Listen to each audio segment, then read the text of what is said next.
Pemirsa, bertepatan dengan momen perayaan Hari Kebudayaan di Kota Makassar, Dinas Lingkungan Hidup bersama calon sekolah adiwiyata nasional dan calon sekolah adiwiyata mandiri Kabupaten Poliwali Mandar apresiasi kegiatan kebudayaan yang dilaksanakan Sekolah SD Impres Antang 1 Kecamatan Manggala.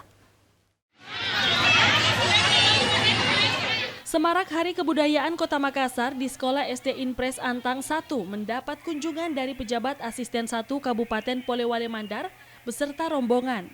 Momentum tersebut sontak mendapat apresiasi besar dari tamu yang berkunjung. Turut hadir dalam kunjungan tersebut antara lain adalah sejumlah kepala sekolah SD SMP Kabupaten Poliwali Mandar. Adapun tujuan utama dalam kunjungan tersebut adalah silaturahmi sekaligus belajar tukar pikiran untuk bagaimana teknis cara mendapatkan sekolah adiwiyata utama mandiri.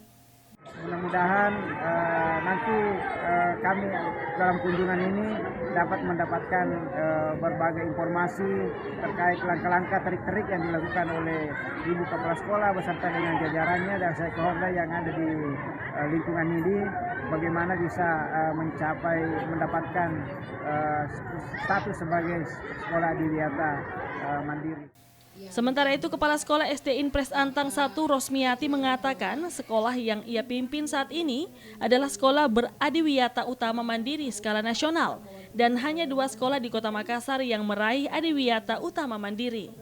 Kami sangat bersyukur sekali karena banyak hal yang memang betul-betul kita bisa berbagi, terutama tujuan mereka itu berkunjung ke sekolah kami adalah ingin sharing, ingin mungkin mengambil suatu pengalaman atau pengetahuan mungkin yang kami sudah buktikan sebagaimana kami sudah menerima penghargaan Sekolah Adiwiyata Mandiri tahun 2021. Nanti ke depan yaitu ada meminta untuk dibimbing, dibina sekolah, terutama untuk sekolah adiwiyata kami siap.